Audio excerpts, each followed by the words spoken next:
like we have a couple folks on the call already, but we'll pause for a minute or two, let others join.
You're muted, Ben.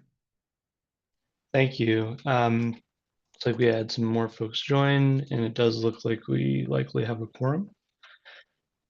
So I would say let's go ahead and take roll. All right. Ben Amora, Here. Justin Burko, Here. Steve Hart,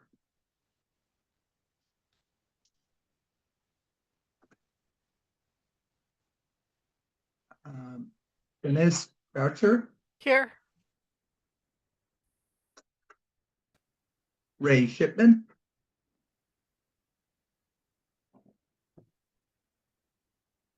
Laura Boyd, Here.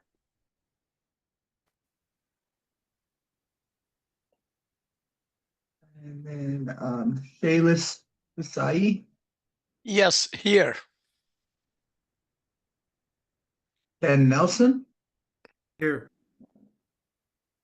Ian Casey, Here. Steve Simpson, Here. and you had to leave at 3, correct? That is correct. Brad McCutcheon, apologize.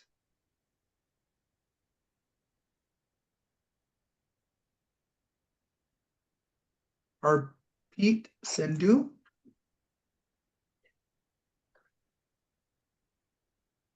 Kevin Duall, Here. Ali Boris,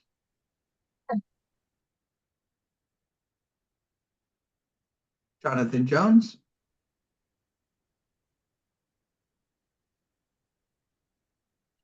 David Price. Here. All right. We have a quorum of 10. Okay, great. This is Bill Masaki. I'm also here today, but I do have to leave at 2:20. 20. We can. All right, thanks, Bill.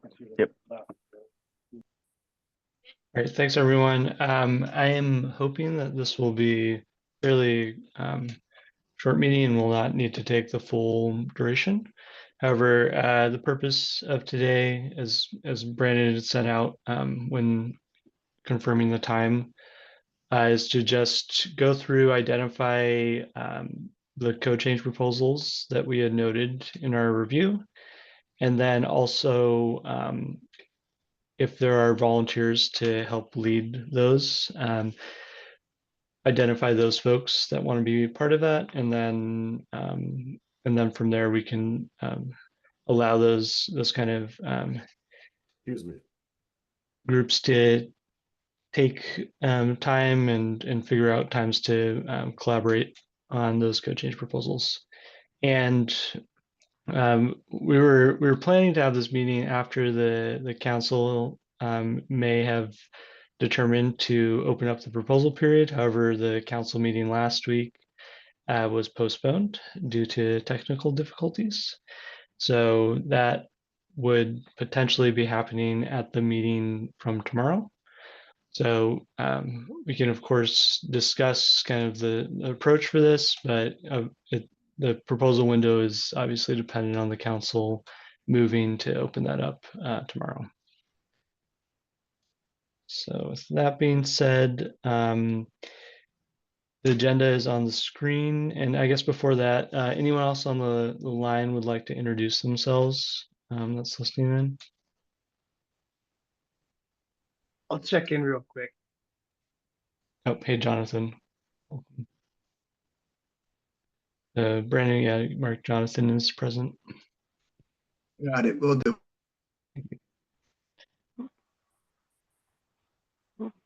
I'm Bill Bernier. I'm with the State Department of Health Office of Drinking Water. Just checking in. Great, thanks, Bill. Thanks for joining.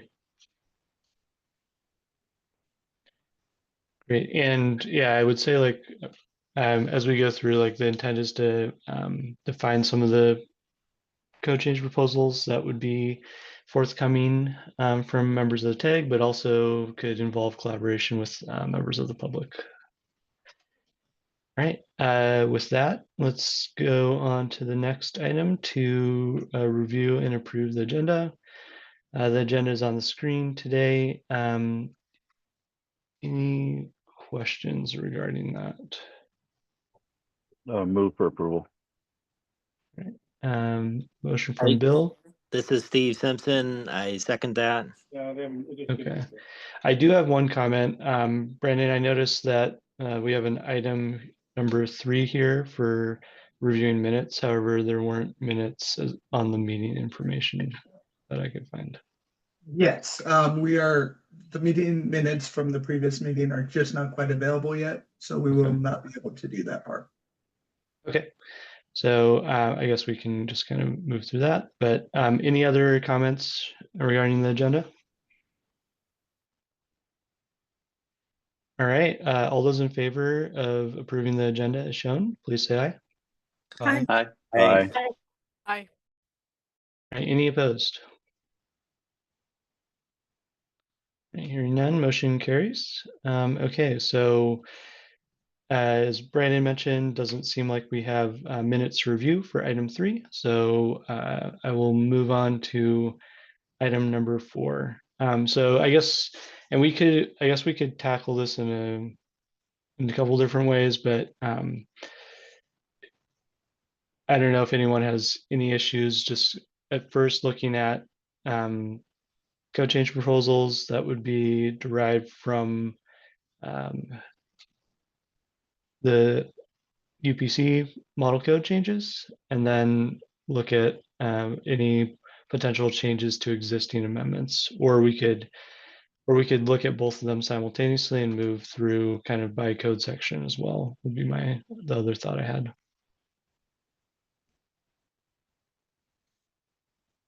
Dave, good. Yeah, I think going through by code section makes a lot of sense. I was going to suggest, since we have Bill here from Washington State Drinking Water, in light of his time, if we could maybe start with chapter 6, though, drinking water issues, so he doesn't have to stay on for the whole meeting. Okay. Yeah, sounds good. And I think there's a lot of crossover between obviously the model code and state amendment items. So unless others have any objections, I think that makes total sense. All right, and this is for 603.5.2.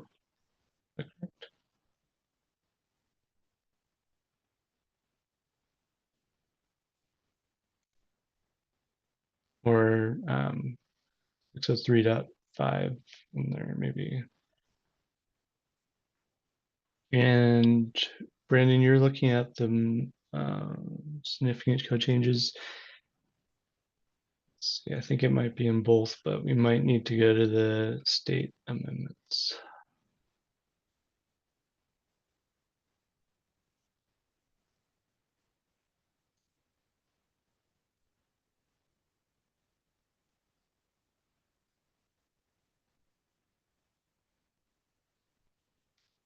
Yeah, I would recommend switching over to the state amendment document.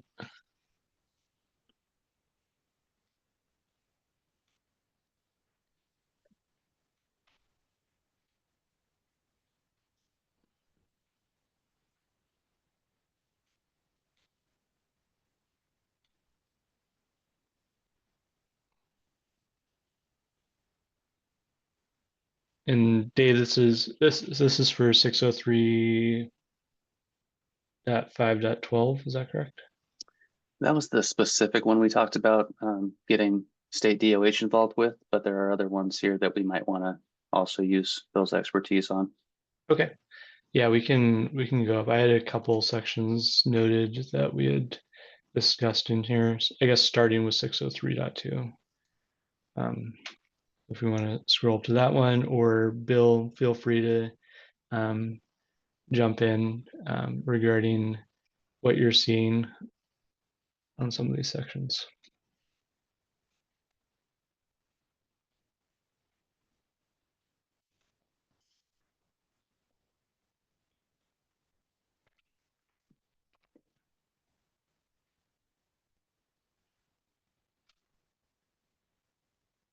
And let's see, I had noted for, I guess the first one, yeah, Brandon, can you scroll up to 603.2? Sorry. You can jump around. Okay, I noted here that I guess Dave had mentioned some revisions to this existing language in 603.2 and 603.4.2.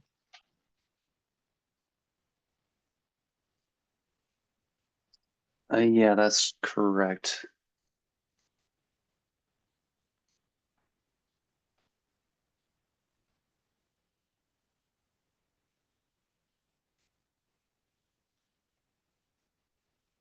Just trying to think through where the Washington State Amendment is here with regard to 6032. I know my comment the first time around was with table 6032. And Brandon, do you have or can you turn on the track changes in here? I think the PDF that's in the meeting info does show the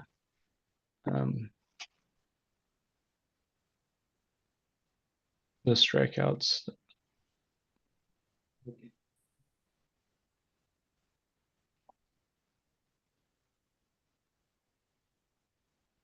One moment.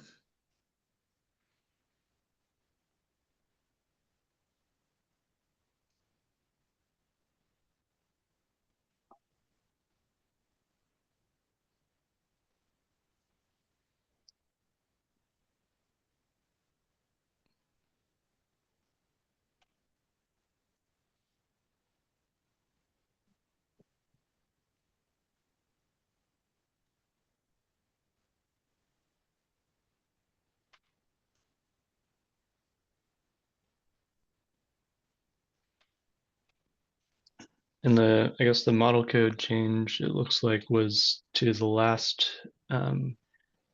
sentence, but there was an existing state amendment that overrode that.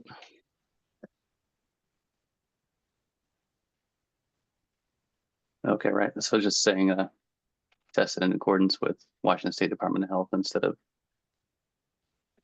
ASSE Series 5000. Yep, correct. Okay. And then there's other existing state amendments for striking out and referencing the WAC section in the second paragraph. And then some other more minor language changes in the first paragraph.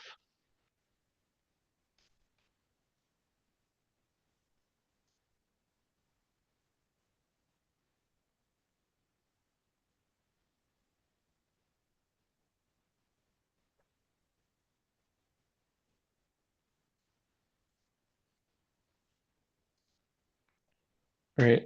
So I guess, David, anything you're seeing now, or are you still waiting to see the state amendment changes? Yeah, I don't see anything. Personally, I don't see anything in the 6032 that needs to change other than that reference to in the first paragraph, 603.522, but otherwise I'm not really seeing any need to change the existing state amendment. Okay, and I don't think that would require a code change proposal to change the reference section in there. Okay. Should be editorial. All right. All right. So yeah, let's continue on. Yeah, I guess the next one I had written down was 603.5.6. Well, there's still table 603 that I guess we want to make sure we're keeping that revision. Oh, yeah. Let me go back up to that. Or Which table was that? I'm sorry. Table 603.2.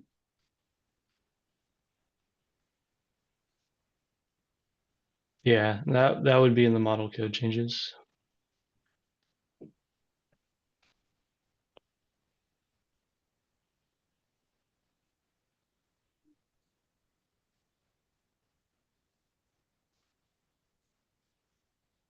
Okay, so yeah, it looks like we've got that covered. We're going to continue to strike out the ASSE 1022 for carbonated beverage dispensers.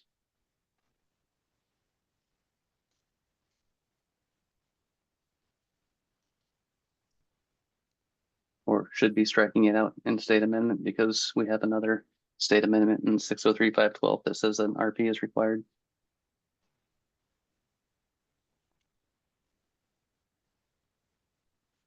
Right. So that, I think, yeah, that if there are additional changes, I think that could be lumped in with any changes to 603.5.12. But Okay. yeah, including modifications to this table for those beverage backflows.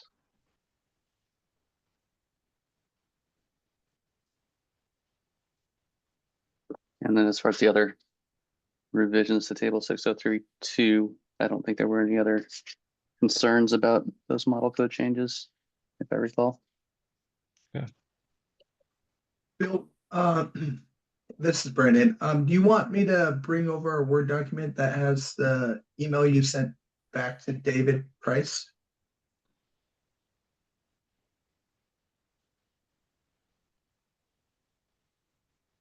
Is that with regards to the RPBAs for soda machines? Yes. You can if you'd like. It's That way, in case you have anything else you see on there that you want to address.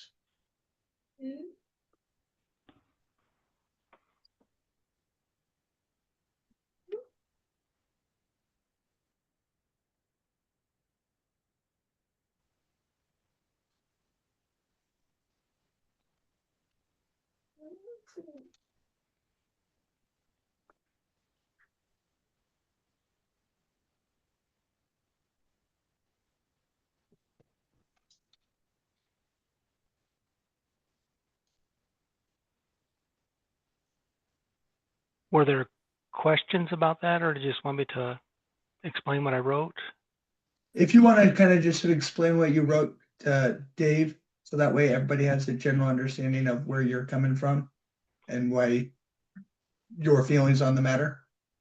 Yeah, soda machines are a special situation. And I know that the plumbing code does address it with those ASSE 1022 devices, but most states also require that RPBA. They just don't have amendments to the plumbing code. And so there's lots of issues. Like most cases of food poisoning is actually some kind of reaction to copper. One of the big questions I'll ask people that go to the hospital with symptoms of food poisoning is, how long ago did you eat there? And if it's less than, half a day, it was probably ask, what soda were you drinking? Because it was probably some kind of exposure. And so there is a big health concern, and that's kind of why we created these amendments in the first place.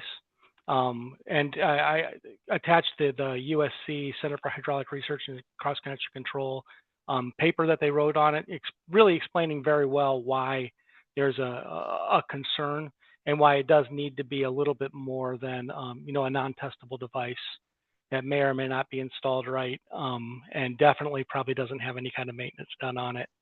And so we would still consider that a high health hazard. And so that's why we would love to keep this amendment in there, is because it would just save a lot of argument and a lot of fighting from the water utility saying you need to install an RPBA, but then they'll hold up the plumbing code saying that you don't need it. And it causes a lot of conflict in other states, which we resolved when we passed this amendment, where everybody is kind of just accepted practice here. Accepted practice in most of Oregon, some parts of California. A lot of states do have an amendment. But yeah, I would love to keep it just to keep the fighting down, keep a lot of the arguing, and it is much safer public health standpoint. Does anybody have questions or concerns or thoughts? This is Steve Simpson. I appreciate the document. I agreed wholeheartedly. We absolutely needed to keep the amendment, to keep our backflow assembly testers in line to what they've been tested to and how they maintain their program. So I appreciate you taking an opportunity to talk with us today and produce this document. Is this going to be put on the in the information that goes to the council and all of that, Mr. Chair? The letter itself. Or is that, or is we, because I thought we had already voted on keeping that amendment last meeting. Is that correct? That's what I remembered. Correct. That's retaining the existing amendment to 603.5.12 was part of the review recommendations. However, I think in the significant changes document, the tag did note and move to recommend that this table would have to be just clarified and aligned with any existing amendments, which would likely include the backflow preventers for the carbonated beverage dispensers. So that would be the code change that I think the tag would put forth, would be to modify the table to either strike out or replace the ASCC 1022 standard that's referenced in this table.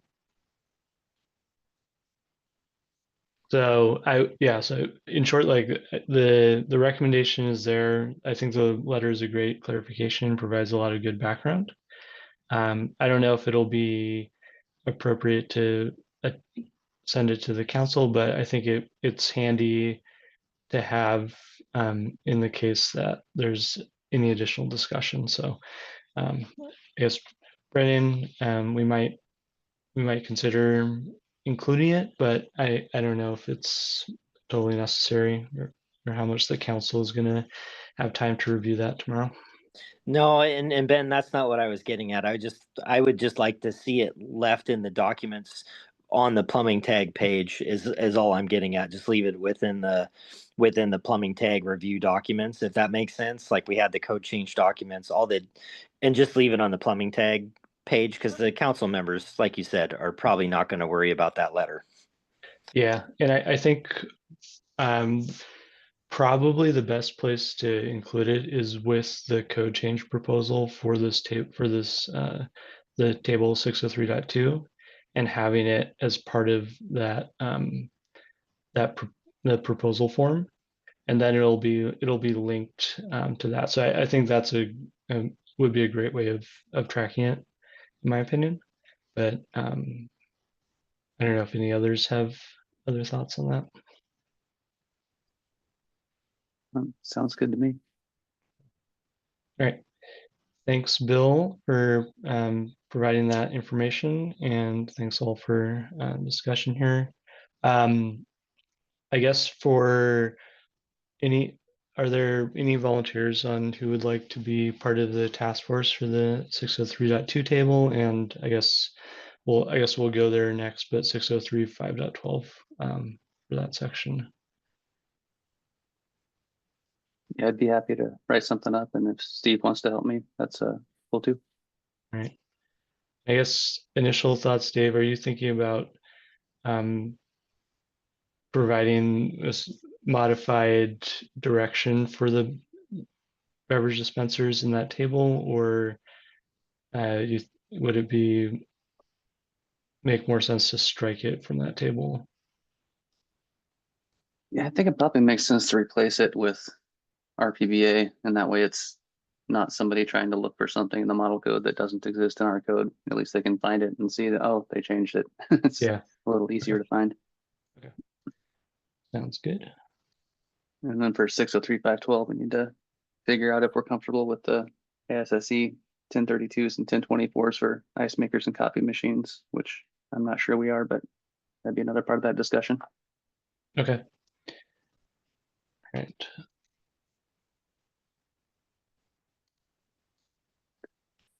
And forgive me, I wasn't here at the last tag meeting. I didn't get the invite for whatever reason, but 60342, it looks like we decided to keep, but we might want to revise that a little bit. There are some non-testable devices in table 6032 that I don't think we take issue with. And 60342 seems to imply that every device must be testable. So there's kind of a conflict there as I see it.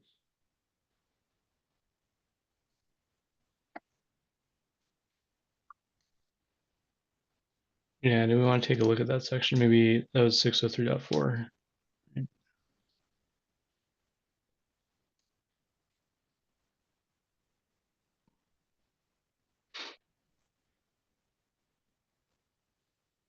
Yeah, and I think the tag recommendation was to not adopt the model code change.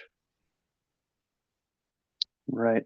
But the state amendment, the existing state amendment has similar language where it says that the AHJ shall ensure that the premise owner or responsible person shall have the backflow prevention assembly tested by a Washington State Department of Health certified backflow assembly tester. And I think if we want to include those non-testable devices, then it should be changed to say something to the effect of the AHJ shall have the responsible person test all testable backflow devices or something like that. So it's clear that Gotcha. non-testable are allowed in certain situations. Gotcha.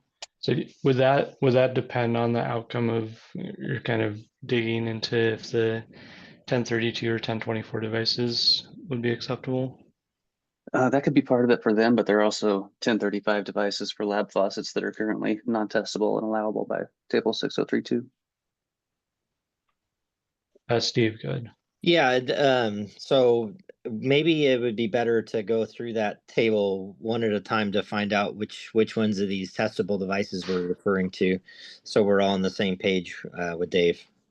So we can kind of, while the person with the Office of Drinking Water is here, that they can also weigh in on each one of those if that's helpful. Yeah, I think that would be a great opportunity to tap Bill for that. So yeah, let's go back up to the table, Brandon. All right, and then let's maybe zoom in a little bit so it's a little bit easier to read. All right, so yeah, I guess let's go through these, and then we already discussed the carbonated beverage dispensers. Are there any others before that that we need to look at?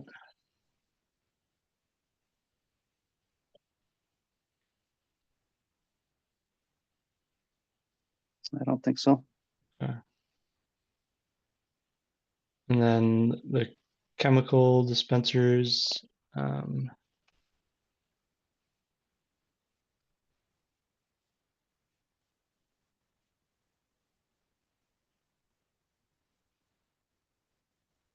Let's see the SSE.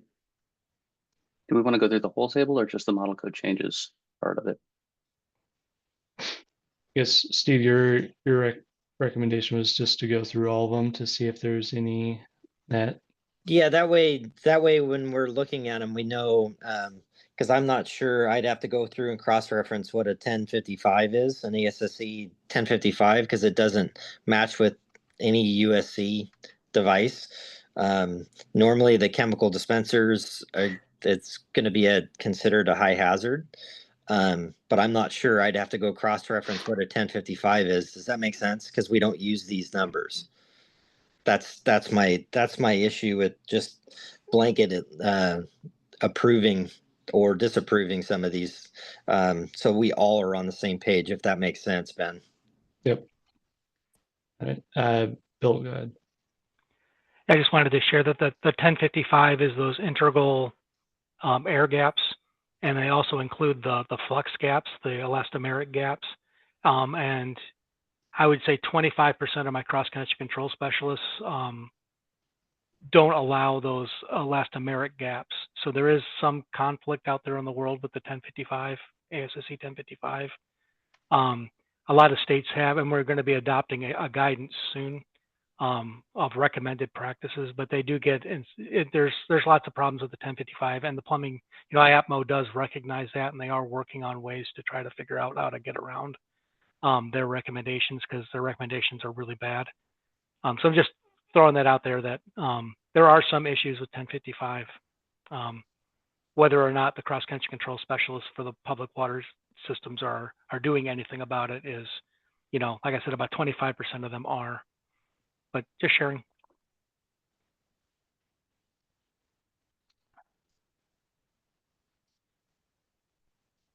And similarly, I think the ASSE 1081 that's above that is also a non-testable device, which is currently in the code. But I mean, is it worth it to maybe have a side working group session with maybe Bill and Steve Simpson on this and go through this in more detail, kind of outside of this meeting, or what do you guys think? I agree, Dave. I'd love to do that, so we can sit down, and that way you and I and the others can hash it out and be more informed about how to tell this group what we believe the right path is. Okay. Yeah, I And think then that's anyone else that wants to be involved, of course. Whether it's, you know, Steve Hart with Seattle, you know, King County, that, you know, those types of people that are dealing with code inspections as well. Yeah, Steve should be back next week, so he would, I'm sure he'd want to be part of that.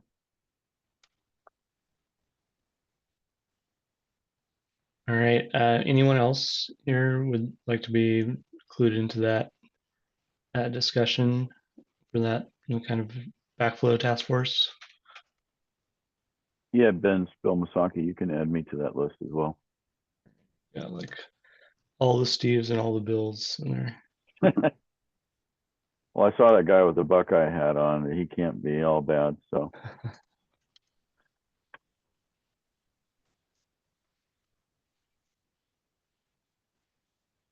All right, perfect. Okay, thanks. Yeah, I think that's a great idea, and I think it would be good as we're looking at. There have been changes to the table, and maybe kind of this table has not been addressed previously, so it's a good chance to clean things up. All right. Okay.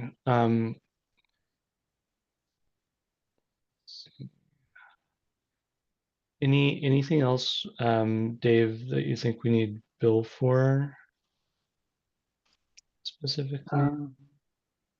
Yeah, I think that was pretty much it. The 603.512 we went over, the table 603.2 we're going to assign to a separate work group, and I think anything else cross connection control related we can kind of take under that same work group.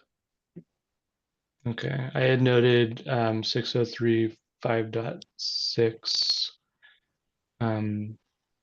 for sprinklers and irrigation systems. I believe we have a hand up from Bill. Yep, Bill, go ahead. I just wanted to chime in on that 603.5.6. Yeah, go for it. That amendment was put in because it does match WAC 246.290.490. That's our drinking water rules, and that's we put that in there to as long as they're meeting that, then they don't have to have premises isolation. Mhm. And so if you decide to add a different one, we're going to have to work through it. And I think it makes it a lot cleaner when our WACs agree, and makes for a lot less fighting and a lot less roll aids for me. So if something does change, you add something in there, then that would be, nothing I would argue with, but something that we would have to look and get changed in 246-290-490 as well. Yeah, and that's where like the model code is added the OPS 72 in And I'm there not as an familiar option. with those, so I don't know what those are. They're Okay. device valves with atmospheric vents, and I don't know what that means. And I didn't buy the book, so I don't know. All right. I Yeah, think that probably makes sense to lump into that backflow discussion.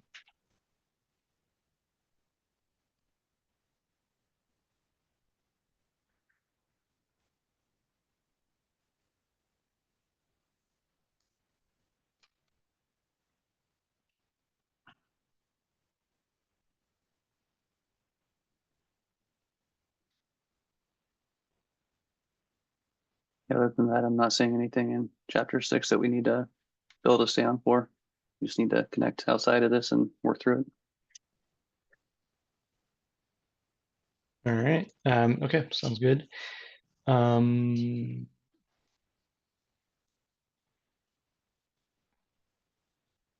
right, so I guess with that, yeah, let's take a look at other sections that we had noted in the review and see if there's any discussion or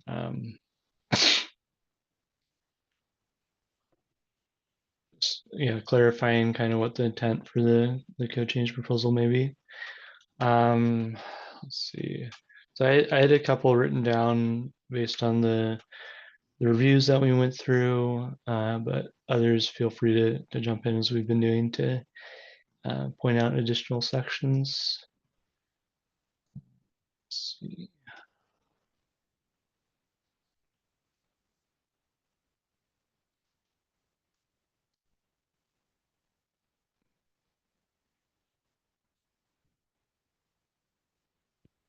Is there a section you'd like me to go to?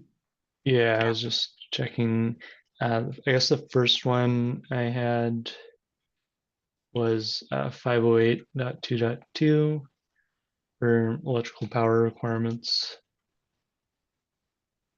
I think this got noted. It's a new model code section, and I think the potential change would be to modify this if it had everything we needed to maintain our current stringency, as it's just referencing NFPA 70.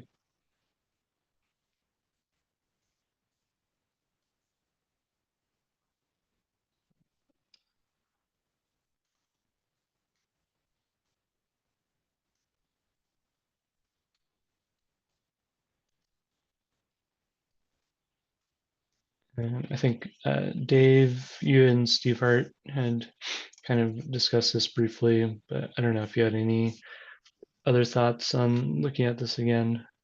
Yeah, I could take that on with Steve Hart. Okay. As far as looking into it closer, we haven't had a chance to yet. Steve's been on extended leave, but Okay. our main intent was to just check in FBA 70 and make sure that those same provisions are required that are in our current amendment. Okay. Perfect. All right. Great. Let's see. I think the next section that I had was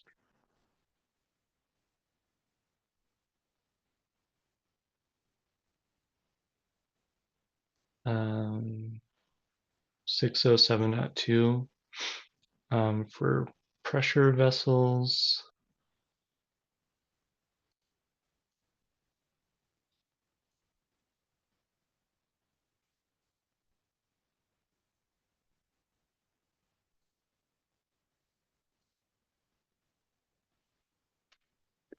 Yeah, I think that's another thing that Steve Hart and I were going to look at to make sure it's exempt from boiler code. I think it is in both in the state boiler code, but we wanted to verify. Okay.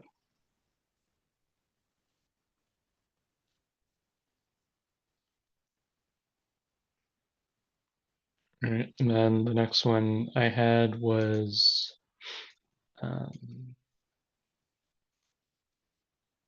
609.8.3.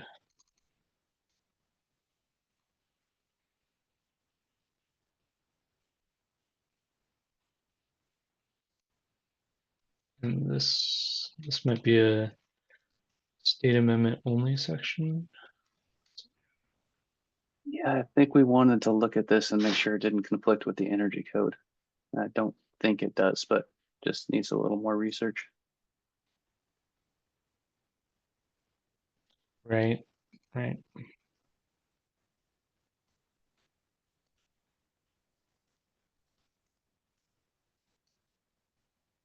Okay. Dave, I can probably start that conversation, and I can email you about it. I don't know if anyone else wants to be on part of that, but hopefully we can confirm that fairly quickly. Okay. All right. And then let's see, next one I had was 807.1. And this one might not need anything. Let's see.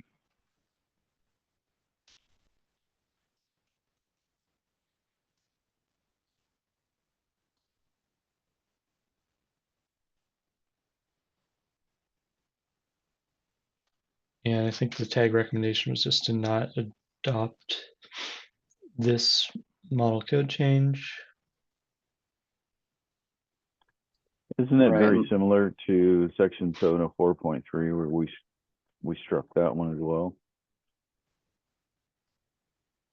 Believe so. And don't quote me on the number. I'm pulling from memory here, but it's something close to that.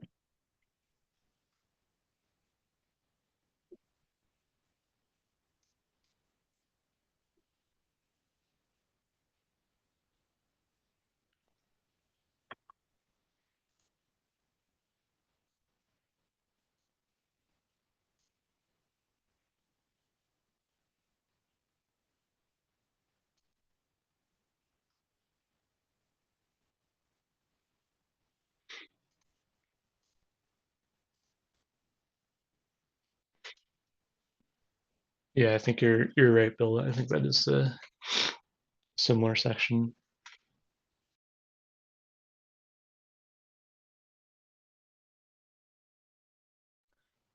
And yeah, I don't see that we had noted any code change proposal needed for this one, so I think we'll keep going unless anyone else has their thoughts. I think it was just a conflict with another state amendment that required an air gap instead of an air break. So, I mean, we could either adjust the amendment or adjust the model code change to say air gap instead of air break, or just not adopt the model code change either way. And then, yeah, okay, this is the one I remembered there'd be more discussion on 814.4.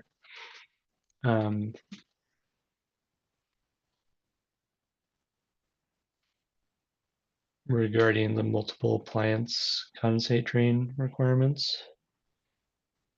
Yeah, that one I looked up. There was kind of a question about what a sanitary waste valve is and if it's going to be cost prohibitive for some of these condensate installations. I did look it up and it looks like it's a 20 something dollar kind of plastic check valve device. So I'm not sure it's really a big issue. So, I mean, that's the case. If I'm not sure if we want to investigate it more or just go with the accepting the model code change. Yeah, yeah, and if there's anyone that feels obviously passionate about submitting a code change on their own behalf or on a different organization's behalf, that's definitely fine to do. But yeah, knowing, hearing that it may not be as significant of a cost, seems like something we could leave in from the model code side. Steve, go ahead. So this section you're talking about that's appliance condensate drains, correct? So not air conditioning. This is ice makers and things like that. Isn't that considered an appliance?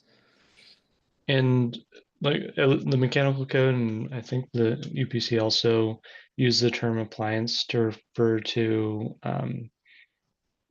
any kind of packaged equipment. So that could include like a air conditioning fan coil or something like that that produces condensate. Is how Right, but that would be covered under 814.5 air conditioning condensate, right? This just says appliance condensate drains, which would lead me to believe, and I could be totally wrong, but this would lead me to believe that that's an ice maker drain, because where else in the code is an ice maker drain covered? Because that ice maker drain's got to be an air gap, not an air break, and that would be a direct connection, even with the check valve. Correct? Or maybe I'm wrong. I don't know if someone else wants to weigh in on that. I might be reading this wrong or reading way too much into it, which is totally possible. I'll let Dave go ahead and answer it. Yeah, so the section 814.1 talks about air washers, air cooling coils, condensing appliances, and evaporative coolers and similar water supplied equipment.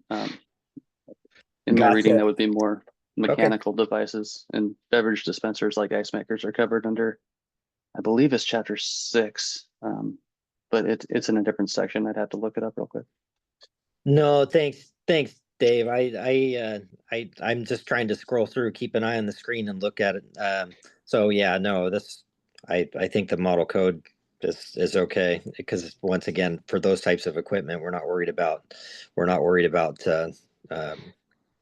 contamination.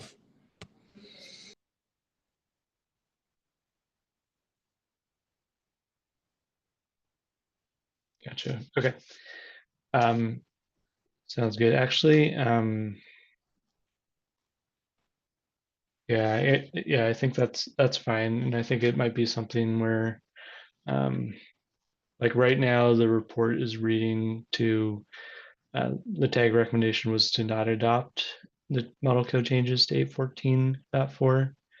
So if the tag is feeling like that model code section should remain, we may need to make a note of it and do a motion today to note that for the council meeting tomorrow.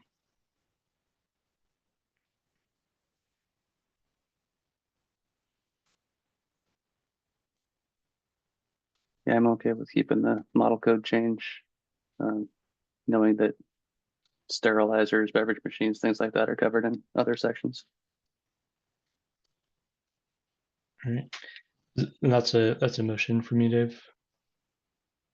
Or Yeah, I'd move to keep the model code change for 814.4. okay. Is there a second for that recommendation?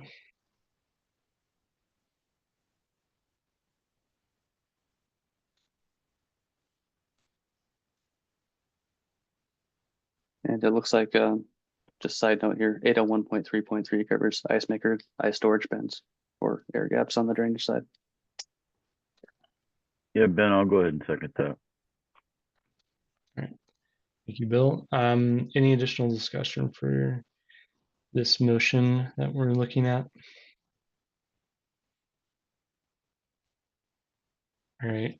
Hearing none, all those in favor of revising the tag recommendation for model code change to section 814.4 to recommend adoption of the model code change, please say aye.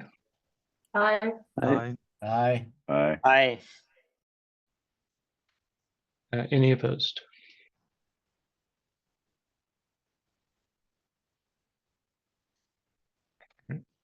Motion carries. All right, thank you. All right, let's see.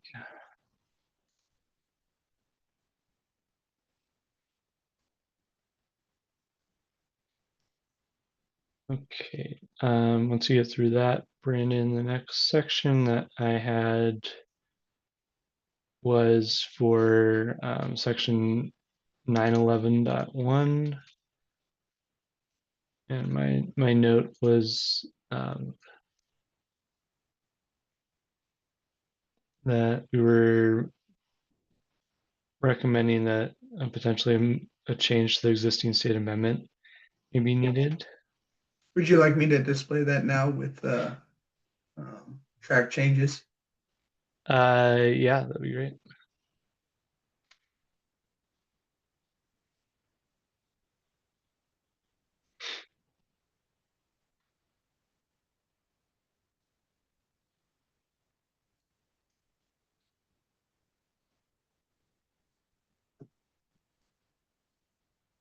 Okay, perfect. Okay, so I guess the darker blue text is the state amendment, and then the lighter blue text at the end of the exception is the new model code change.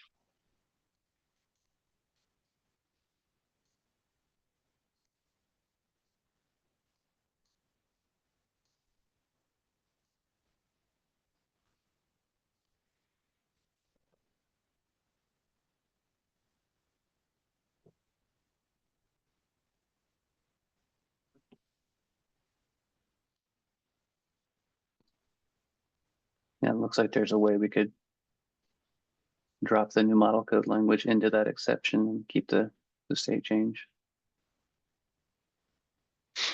Okay, so yeah, I guess Dave, looking at, do you think there's necessarily a code change needed to align things in this section as shown, or as is seems workable?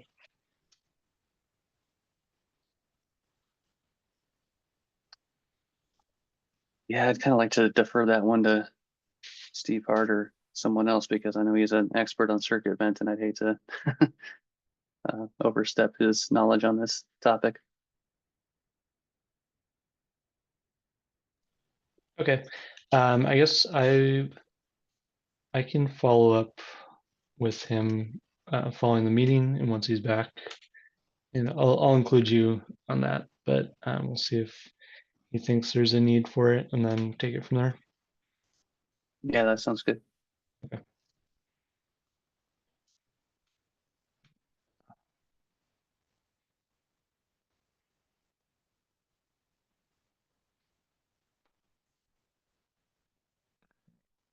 Scanning through. I think the next section that I had, yep, 1101.13.1 here.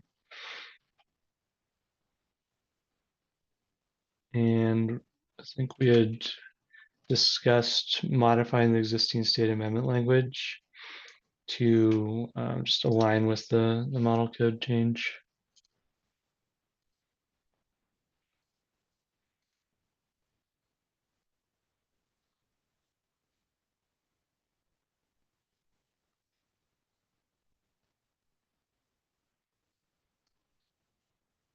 And I guess, yeah,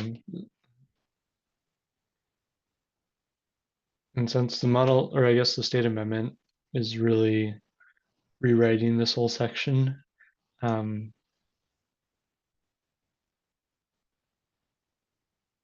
Yeah, it looks like wondering. it would just need to add a few words to the state amendment. So keep the state amendment essentially, but add a couple of words to make it align with the model code.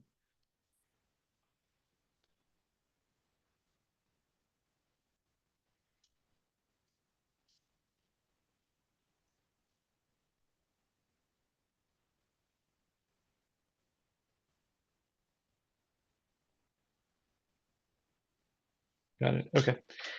Sounds good. Dave, are you wanting to take part in that or lead the Yeah, I can take charge? that one. Okay.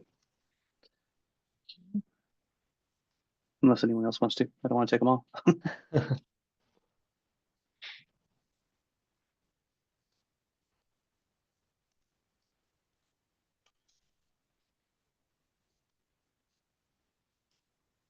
All right. Let's see.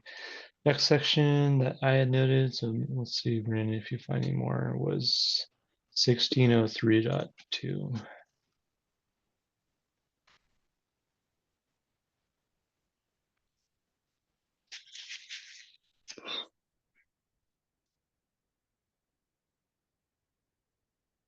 And maybe before this, so 1603.2.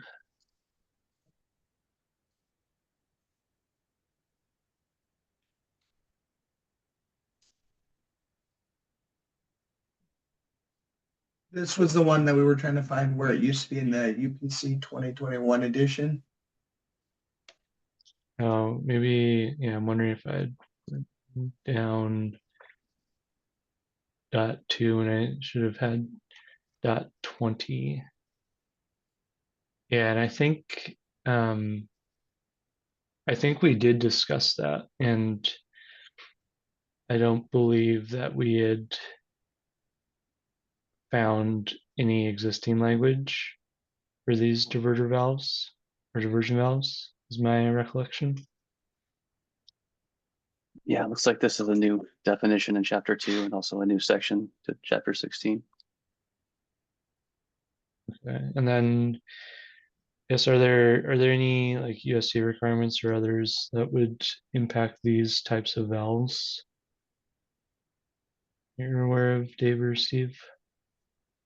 Well, considering this would be considered non-potable, I don't think it, Yeah. because chapter 16 is non-pot, so it wouldn't really tie you back into chapter 6 at all. I think what they're trying to do is, when the diverting valve is kind of like a first flush device, I guess, is what I'm looking at. This is part of how the rainwater system works, I think, within ARCSA, American Rainwater Catchment Association. I think may have written this section potentially, but yeah, I don't think it goes back into 6, and I don't necessarily have a problem with it. I just I think the conversation was, what does this thing look like, and where can you go get them? Right? I mean, I know you can get a diversion valve for gray water, which is covered in chapter 15, but is it the same thing? I'd have to go look at this IATMO PS 50 or excuse me 59 and take a look. But I don't see any issue with the change. I think it was more for discussion, Ben. Okay. I don't know if Yeah. that's helpful. No, that's how I remember it as well. Thank you. Yeah, I agree. I think there's 2 new definitions in the 24 UPC. One's for rainwater diverter valve, one's for on-site treated non-potable water diverted valve, and they're essentially the same thing. They just have a new standard to comply with. I think part of the issue was we wanted to make sure it didn't conflict with anything coming up in the WAC on-site non-potable water language that's coming down the road, but I don't know that we need to hold up our code process while we wait for that to happen. So I would support adopting this. Yeah, and Dave as well. You know, as long as we leave in compliance with the Department of Health rules, I think we're covered no matter what we do in the code, because they have to comply with both anyway. Yeah, true.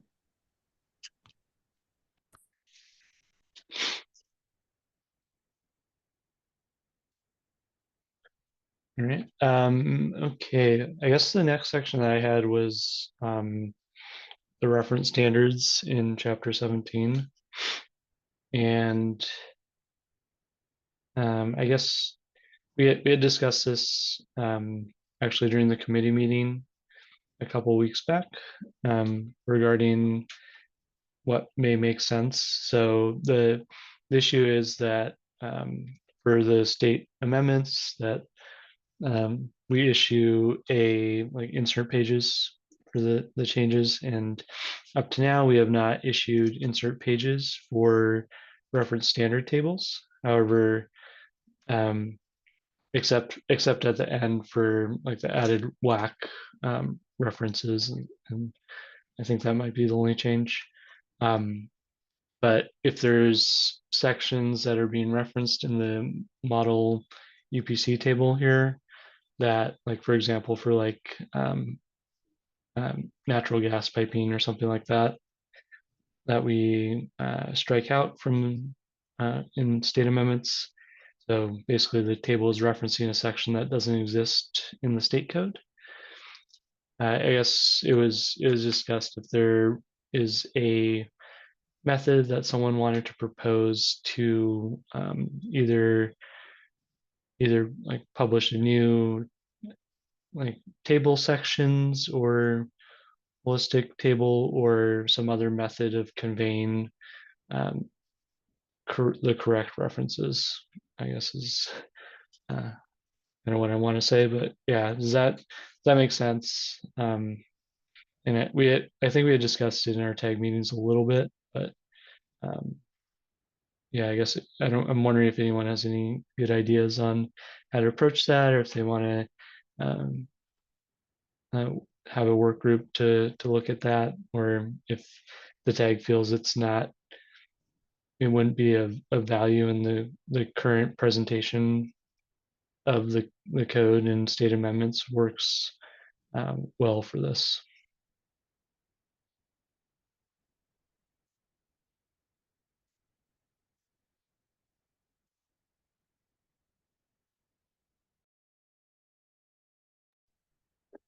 I don't know that I have an opinion either way, but if we did remove some of the stuff that's not in the plumbing code, but in the IFGC, for example, I would just suggest that we strike it out rather than remove the row altogether, just so people can still see the reference in the model code if they want to.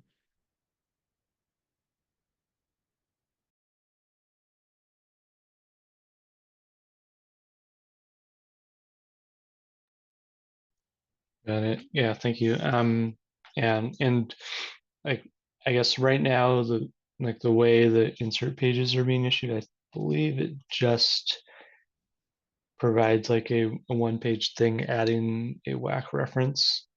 So if someone was looking for reference sections, they would have to go to the UPC model code anyways, or look at like the combined version that IATMO publishes, which would just have their model code table in there. So yeah, I guess I'll leave it there. If someone wants to take that on, we'll see if there's any specific direction from the council or others that will be tasking the tag with that. But for now, it seems like the feeling is to leave as is, what I'm hearing back.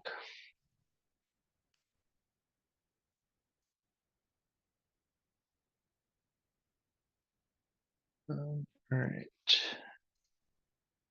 Let's see. I think the last one that I had on here, Brandon, was once we get through all these was Appendix B 101.2.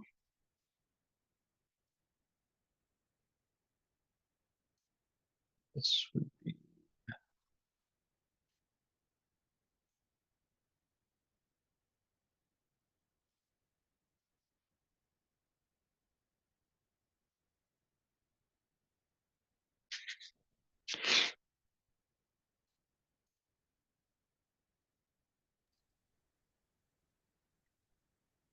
Yeah, that's another one we were gonna see about if we were comfortable with 1 and 2 unit fixtures roughing it above the floor to be connected to a combination waste system. There are a lot of 1 and 2 unit fixtures that we might not think are appropriate for that type of system.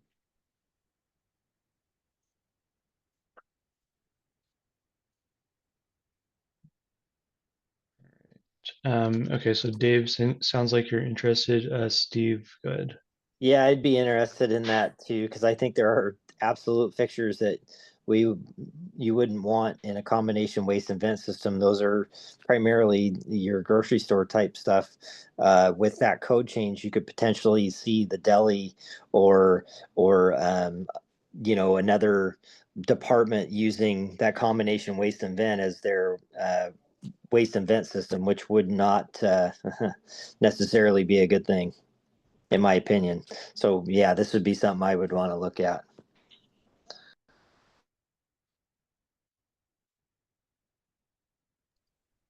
Yeah, I'm happy to give that one to Steve. And if Steve, if you want to talk to me and Steve Hart about it, feel free.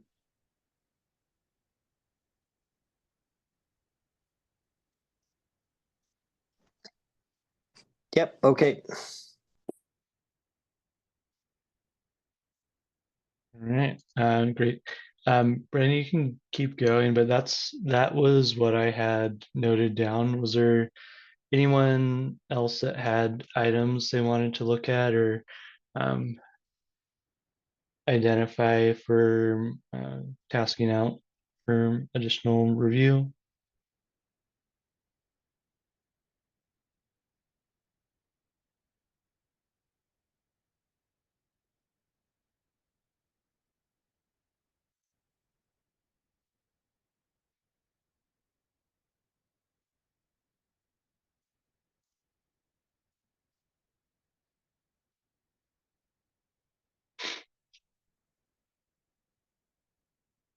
And if not, I guess Brandon, I'll send you just kind of the list that I've been populating with the sections that were identified and folks that mentioned they wanted to be included in the work groups for those.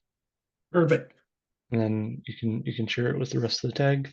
All right, and then my understanding is that for, I guess, these two agenda items, we took action on just a change to the tag recommendation that I can relay tomorrow to the council for that item. But Brandon, I guess, was there anything else that you were assuming needed council or tag action in the meeting for these? Nope, just kind of making sure that we had a general plan of who wanted to tackle code change proposals. Okay. Dave, go ahead. Yeah, I was just curious, since we started in chapter 6, did we miss anything in chapters 1 Oh, through 5? yeah, and I think, let's see, we're seeing, yep, we're just looking at 507 there that we had flagged, but yeah, that's a good point. Let's go through and make sure we don't miss anything.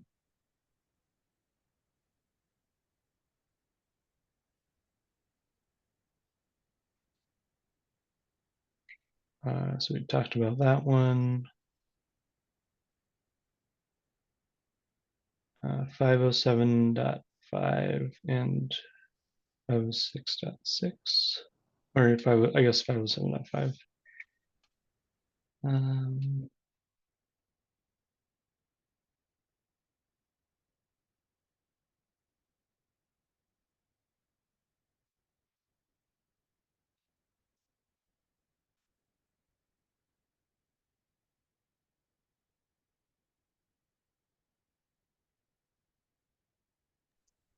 I don't recall what the discussion topic was on this one. Yeah, I'm not remembering. I remember there was some discussion around it, but I don't remember there being a specific code change being identified.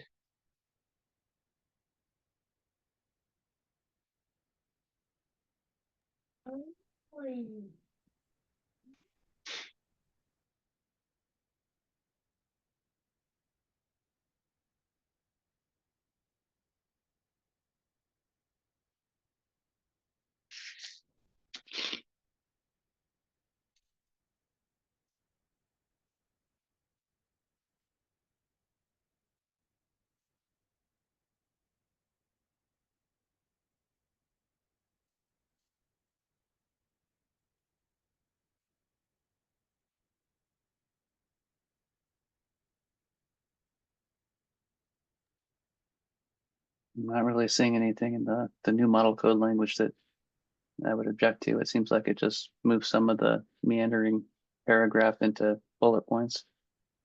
Adds a couple requirements for temperature rating of the piping.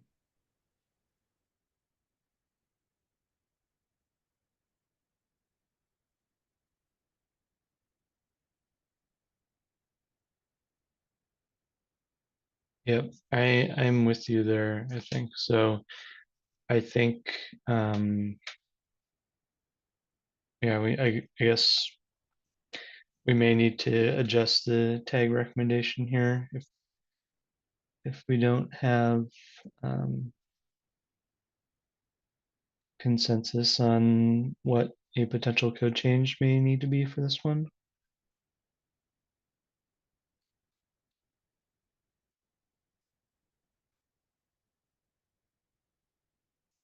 And it might be another thing where we need to look back through some of the meeting minutes. I can pull those meeting minutes and take a look at them and try to determine what we were discussing with this one. Okay, yeah, sounds good. Yeah, Steve. this is Steve. I don't know what would be wrong with any of that.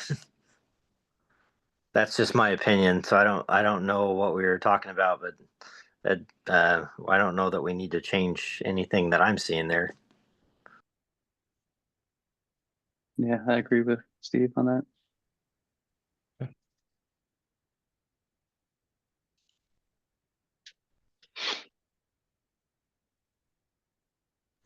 I think it's probably a pretty decent code change because it probably makes it so that you can't use certain materials for that pan drain. So if that hot water does come out, you can't have plastics within 18 inches or whatever it is. So most likely that's why they made the code change.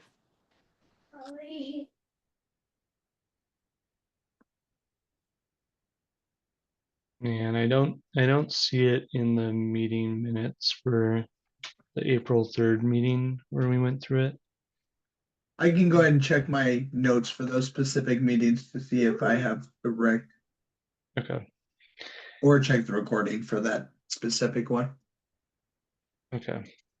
All right. So I think maybe we just leave it like it is for now. And then if we don't identify a code change proposal, then can leave it for others to provide a proposal during the window. Okay, let's keep going up. Oh, let's see. Spray valves.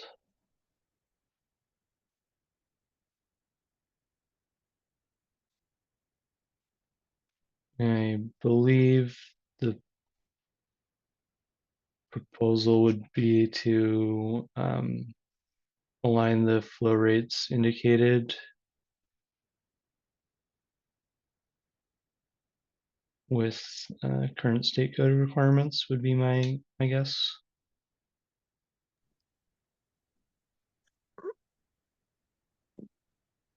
It looks like Steve, go these ahead. are. Oh, sorry. Yeah, hey, Ben, I think I remember, and it's been years and years, but we always have the issue with the regulations from the feds about the pressures within the code. So I think it'd be behoove us to make sure that we're following the current federal guidelines. Sometimes the code is either behind or not necessarily perfectly accurate with those federal guidelines, if that makes sense. Because I know we've had to do emergency amendments to fix all the flow rates within the plumbing code. I don't know if that's what you're referring to or not.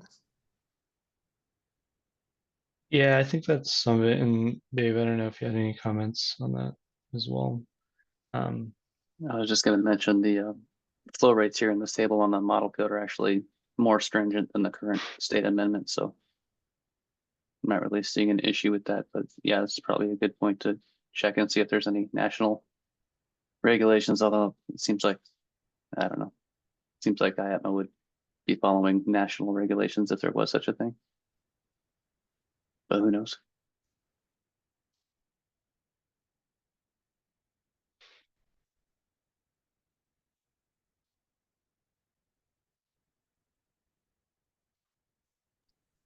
I just looked it up and I guess according to WaterSense, it's 1.28 max. So that would align with this and actually would not align with the current state amendment, which is 1.6. Yeah, I think we should be looking at all those flow rates to make sure they match, just so we don't get called on it or have to fix it in an emergency change.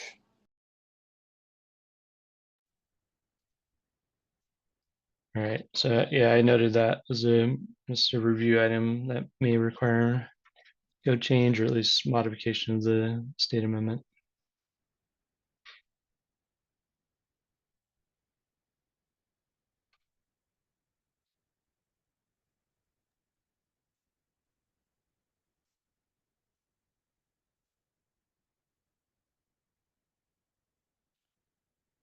All right. Let's keep going up.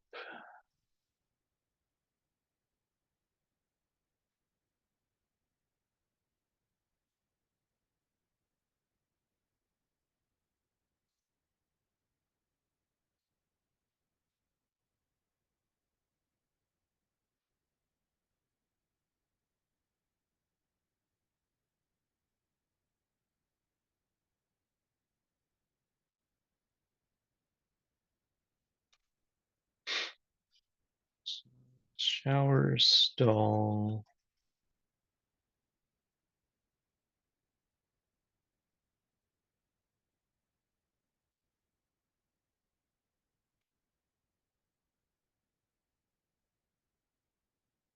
I believe the model code change was fairly minor to just kind of update the formatting in here. And then see.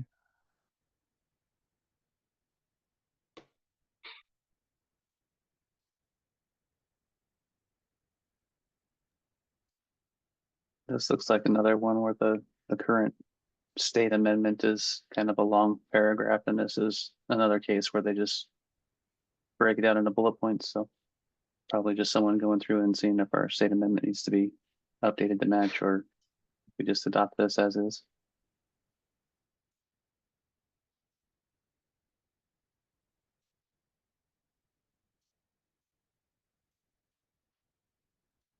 Yeah, I think you're right. And I think I remember maybe it was Larry that had some suggestions on maybe amendments for the existing language that wasn't being modified.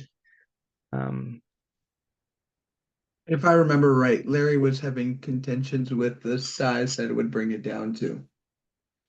Right.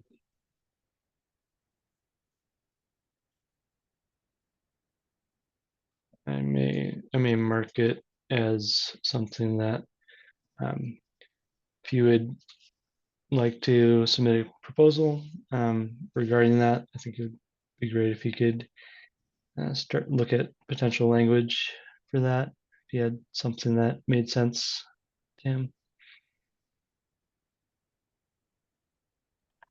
Hey, Dan, it's Bill. I got to take off, but thank you all. I'll Right. catch up with you soon. Thanks, Bill. And I believe we still have a quorum. Bill leaving. Yes. Dave, good. Yeah, I think I'm gonna run this one by Steve Hart too, because if I recall, he had some heartburn over this section and said the whole thing needs to be rewritten. So I'll just ping him on that. Okay, thank you. All right.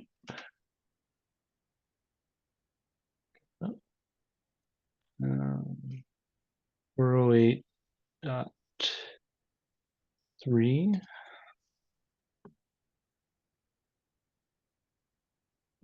I think this was another flow rate item.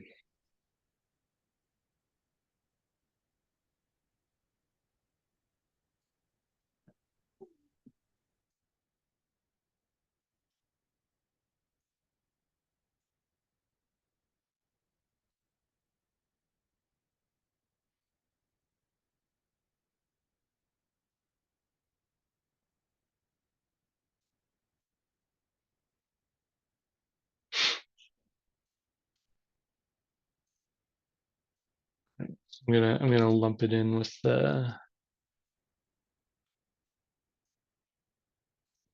item we discussed previously for the washdown sinks.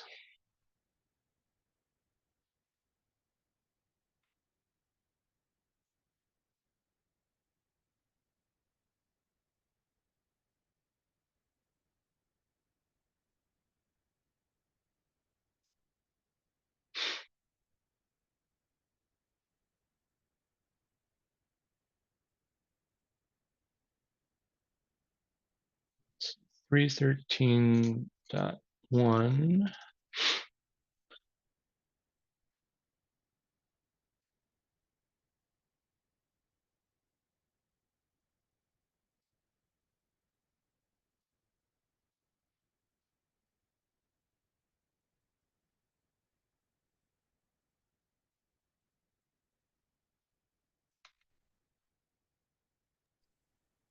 Trying to remember what the proposal would be if we need to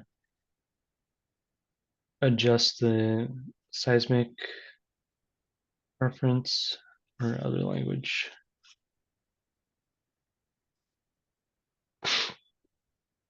Yeah, same here. I was trying to think of what it would be that we'd want to change on this.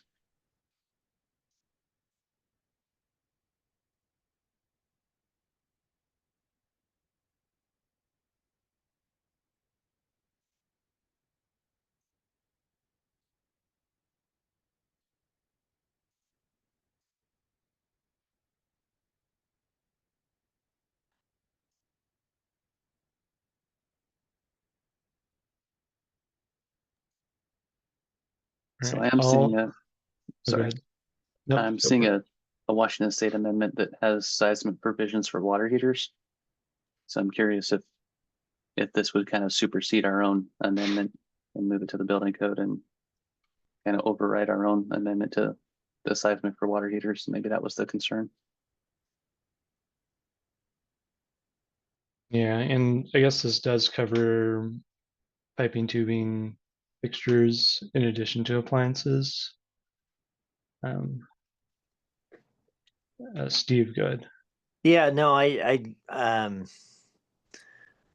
don't know that this would override what's in the water heater chapter because it's specific to that particular appliance, right? Um, and I'm not sure it's really bad the way it's written. I think it's pretty pretty straightforward. You have to go to the building code to figure out what the size provisions with that you would follow for your piping and tubing for the hanging. Well, oh, I get yeah. I can see where it could be a little bit weird because we say the word appliance, right? Um, I can work on some language here with Dave or with Steve Hart to make sure this gets squared away because it could get rid of us having to support or do seismic straps on the hot water heater. Right, if someone saw this and just reference building code requirements. Yeah, because I don't know that the building code has requirements for vessels, do they? For hot water heaters, and I know they do for pipe, but I don't know that I've seen them for hot water heaters and things of that nature. And like the building code generally references like ASC 7 or some of those requirements. So I'm not sure if there's anything specific in there that has something that would apply specifically to water heaters. But Yeah, yeah, I think we should probably look at just for the abundance of just making sure we're right. mhm, Yeah, I think the building code covers, like you said, the ASCE 7, which kind of goes into equipment generally and based on height above the floor and weight of the equipment, but it's not specific to water heaters. But yeah, I think it'd be pretty easy to carve out something that says, except as provided in chapter 5 or whatever, seismic restraint shall be in accordance with the building code. It'd be a pretty easy change. mhm. I agree. I second that change. This is Steve. Right. Okay. I don't think we're taking a motion here unless they're out of motion, but I do have that marked down for you two to work on language for.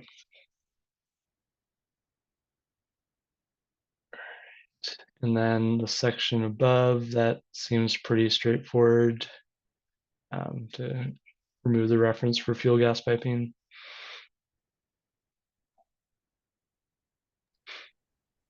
Yeah, makes sense to me.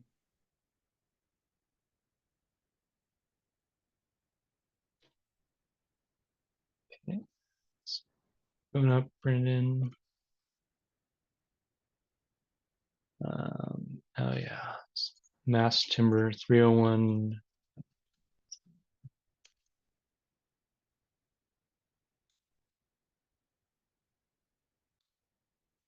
And I seem to remember Steve Hart maybe having some thoughts about this section.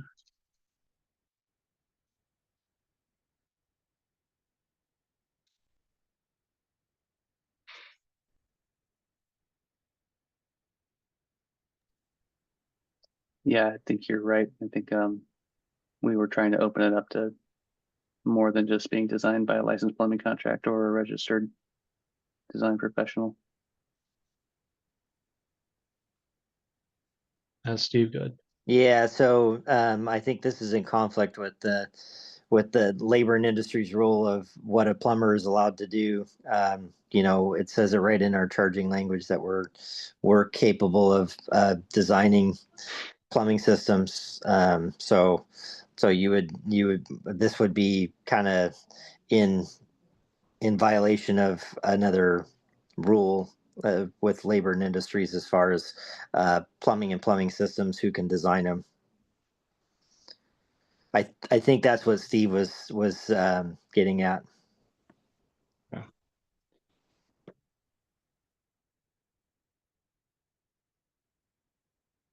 All right, perfect. Okay.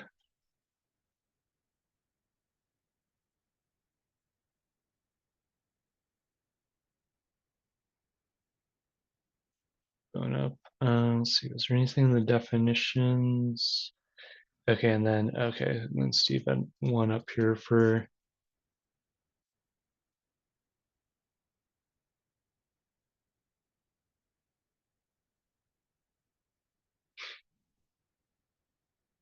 and this. I don't think it was based on the model code change language, which is pretty minor, but I think Steve had some thoughts on the overall section.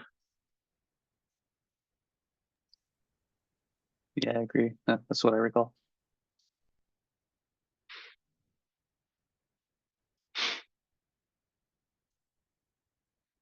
All right. Okay, I think that's it. Let's see, was there anything? I'm just looking at the state amendments. I don't see anything for those sections. Okay. All right. Any other sections anyone wants to look at?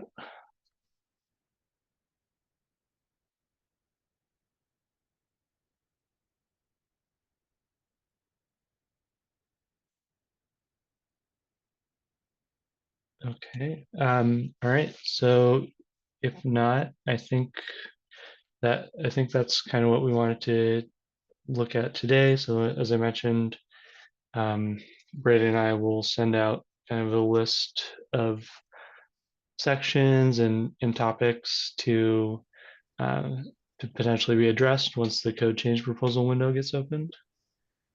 Steve, go ahead. Yeah, I know you're going to send out information.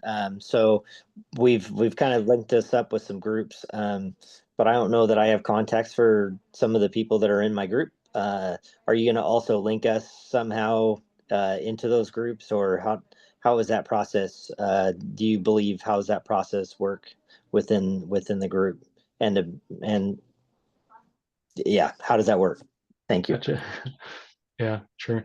And Brandon, I can work with you on this, but I guess my thought would be to email out to the smaller work groups once we kind of send out the list of items, and then folks in those groups can communicate. So we're restricted based on kind of our open public meeting requirements to, if we do have a quorum of tag members, to make sure that we're conducting business per those rules. However, if we are breaking out into smaller working groups, we can communicate a little bit more freely, and then have that information be brought back to the tag or other bodies for review.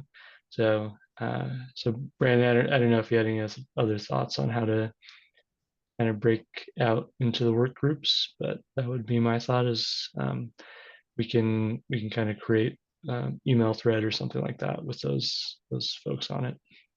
That's what I was gonna suggest, is we send out the direct email to everyone, and then the smaller groups another email, so that way they can contact each other and move forward with their work groups. And then I was also going to email out and give information once again about where to find the code change proposal document and to submit it along with any other information that is needed for a code change proposal. Right. Yeah, and yeah, so pending council action tomorrow to open up the code change proposal window. Yeah, and the form is already available, as Brandon had mentioned, so we can share that as well. But yeah, I think that makes sense. Anyone else had any other thoughts on next steps? Dave, good. Yeah, I was just gonna ask, maybe I missed it, but do we have the code change proposal window set yet? No, so it was on the agenda for the council meeting that was supposed to occur last Friday. However, that meeting got rescheduled to tomorrow due to some technical difficulties. But assuming the window gets opened up from tomorrow, it would be a 60-day window to submit code change proposals. Okay, thanks. All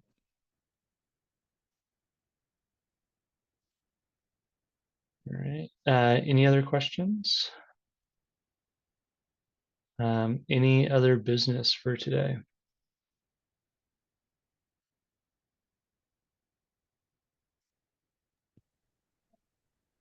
All right. Hearing none. Thanks everyone for gathering for this meeting. I know we didn't have it mentioned previously, but really appreciate everyone being able to join today and provide a little bit more clarity on next steps for some of these items that we had pointed out in the report. Very helpful. With that, thanks everyone. Have a great rest of your day. Thanks, everybody. Thanks, everyone. Thanks, Ben. Thank you. Good job, Ben. Everyone.